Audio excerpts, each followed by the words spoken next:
Hello everyone, আসসালামু আলাইকুম। উর্মি কিচেনে আপনাদেরকে স্বাগতম। আজকে আমি সম্পূর্ণ নতুন একটি ভিডিও নিয়ে চলে এসেছি। আজকে আমি আপনাদেরকে রান্না করে দেখাবো তালের পায়েস।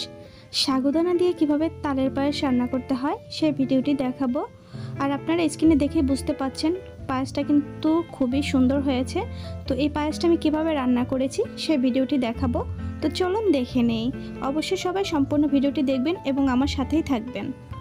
এই জন্য চুলায় একটা প্যান বসিয়ে দিয়েছি আর এখানে দিয়েছি কিছু গরম পানি। দেখুন পানিটা কিন্তু বলক করতেছে। তো এরই মধ্যে আমি দিয়ে দিচ্ছি 1 কাপের মতো সাগুদানা। এই সাগুদানাটাকে এখানে আমি রান্না করে নিচ্ছি। কোন পর্যায়ে সাগুদানাটা নামিয়ে নিতে হবে সেটা আমি আপনাদেরকে দেখিয়ে দেব। অবশ্যই সবাই সম্পূর্ণ ভিডিওটি দেখবেন। যখনই দেখবেন সাগুদানার মধ্যে সাদা সাদা একটা ভাব রয়েছে, ঠিক এই পর্যায়ে কিন্তু নামিয়ে নিতে হবে। যদি আপনারা এই সাগুদানাটাকে এখানে পুরোপুরি সিদ্ধ করে নিতে চান তাহলে কিন্তু পরবর্তী সময় যখন রান্না করতে যাব তখন কিন্তু এটা পুরোপুরি গলে যেতে পারে। তো এই জন্য যখন একটু সাদা সাদা ভাব থাকবে এই পর্যায়ে নামিয়ে নিতে হবে। একটা ছাঁকনির সাহায্যে আমি ছেঁকে নিচ্ছি।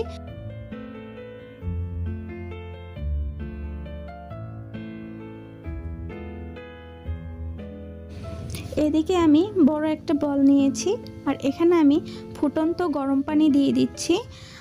এই গরম পানির মধ্যে আমি পরিমাণ মতো দুধ দিয়ে দেব। এখানে আমি দিচ্ছি 1.5 কাপের মতো পাউডার মিল্ক। আপনারা চাইলে এখানে লিকুইড মিল্কটাও দিতে পারেন। এটাকে আমি ভালোভাবে দুধের সাথে পানির সাথে মিশিয়ে নিচ্ছি। এখানে আপনারা যতটা দুধ ব্যবহার করবেন, এটা যতটা দুধ ঘন হবে তত কিন্তু খেতে মজা। তো এটাকে আমি ভালোভাবে একদম পানির সাথে মিশিয়ে নিচ্ছি। যেহেতু আমি গরম পানি নিয়েছি আর গরম পানির সাথে দুধটা কিন্তু এমনিতেই খুব ভালোভাবে মিশে যায়। এখন আমি এটাকে ভালো করে মিশিয়ে নিচ্ছি।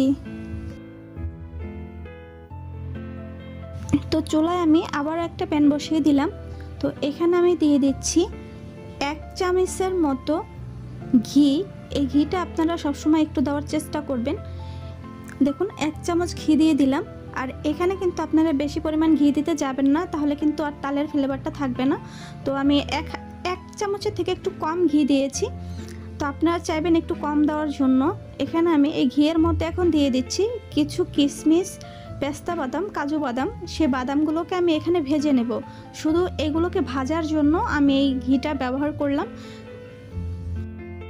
আমরা জানি ঘিয়ের মধ্যে কিশমিশ বাদাম ভাজলে কিন্তু সুন্দর একটা ফ্লেভার আসে আর খেতেও কিন্তু খুবই ভালো লাগে। তো এখানে আমি এটাকে ভালো করে ভেজে নিচ্ছি।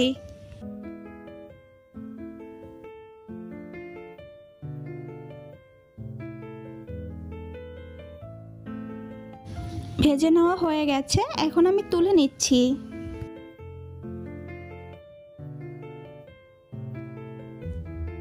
এখন আমি এই ঘিয়ের প্যানের মধ্যে সেই দুধগুলো ঢেলে দেব। আর দুধটাকে এখানে আমি জাল করে নিচ্ছি যতক্ষণ না পর্যন্ত বলক ওঠে।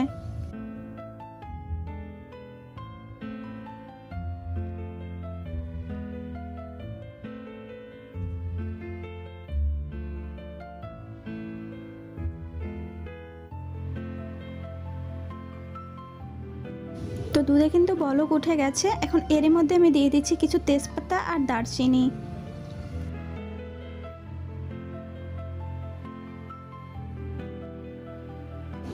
দিচ্ছি 1 কাপের মতো চিনি। মিষ্টিটা আপনারা যতটুকু খেতে পছন্দ করেন মিষ্টিটা আপনাদের টেস্ট অনুযায়ী ব্যবহার করবেন।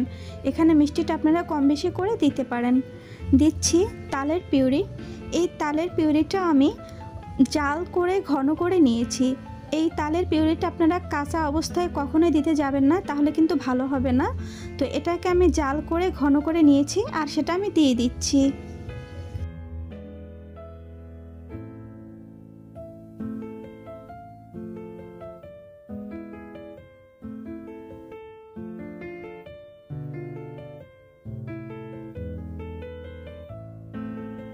এখন আমি এরই মধ্যে দিয়ে দিচ্ছি মিষ্টির ব্যালেন্সটা ঠিক রাখার জন্য সামান্য পরিমাণ একটু লবণ।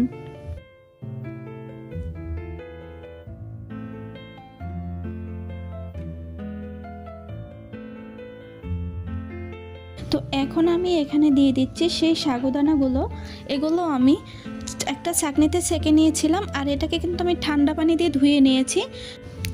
আপনারা সবসময় চেষ্টা করবেন সাগুদানাটা সিদ্ধ করার পরে একটা ঠান্ডা পানি দিয়ে এই সাগুদানাটাকে ভালো করে ধুয়ে নেওয়ার জন্য। যদি আপনারা ধুয়ে নেন তাহলে এটার মধ্যে যে একটা আঠালো আঠালো ভাব থাকে সেটা কিন্তু থাকবে না, খুব সুন্দরভাবে ঝরঝরে হয়ে যাবে। যখন রান্না করবেন দেখবেন যে খুব একটার সাথে একটা লেগে যায়নি। তো এর মধ্যে এখন দিয়ে দিচ্ছি নারকেল কুড়ানো হাফ কাপের মতো। আপনারা নারকেলটা চাইলে একটু কম বেশি করে দিতে পারেন।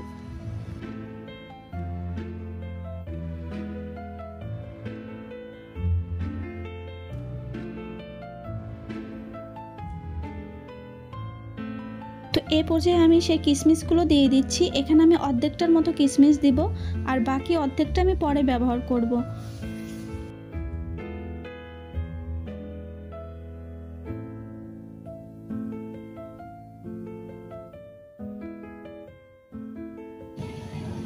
তো দেখুন রান্নাটা কিন্তু হয়ে গেছে। ঠিক এই পর্যায়ে কিন্তু আপনাদের নামিয়ে নিতে হবে।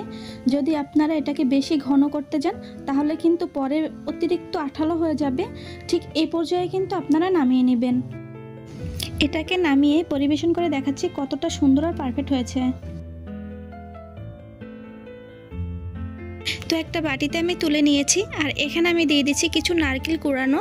আমি এখানে হালকা পাতলা কিছু নারকেল দেবো শুধু দেখার সৌন্দর্যের জন্য। আমরা কিন্তু রান্নার সময় অনেকটা নারকেল দিয়েছিলাম, তো এখানে আমি সামান্য কিছু নারকেল উপর দিয়ে দিচ্ছি শুধু দেখার সৌন্দর্যের জন্য। আর এভাবে নারকেলটা দিলে খেতে কিন্তু অনেকটাই ভালো লাগে। যখন আপনারা খাবেন তখন দেখবেন যে দাঁতের নিচে একটা নারকেল ভাব থাকে, নারকেল পড়ে বা কিশমিশ পড়ে, তখন খেতে কিন্তু খুবই ভালো লাগে, কাঁচা কাঁচা একটা ভাব থাকে। আপনারা অন্তত একবার হলেও এটা ট্রাই করে দেখবেন। আর দিচ্ছি কিছু কিশমিশ, কাজু, পেস্তা বাদাম, এগুলো আমি দিয়ে দিচ্ছি শুধু দেখার সৌন্দর্যের জন্য। আর এটা কিন্তু দেখতে যেমন সুন্দর হয়েছে, খেতে কিন্তু অনেক অনেক মজার হয়েছে। আপনারা অন্তত একবার হলেও এটা বাসায় ট্রাই করে দেখবেন যেটা কতটা মজার। তো বন্ধুরা, আমার এই ভিডিওটি যদি আপনাদের ভালো লাগে অবশ্যই লাইক, কমেন্ট, শেয়ার করতে ভুলবেন না। আজকের ভিডিও এই পর্যন্তই, আবারও দেখা হচ্ছে নেক্সট ভিডিওতে। তো সবাই ভালো থাকবেন, সুস্থ থাকবেন। আল্লাহ হাফেজ।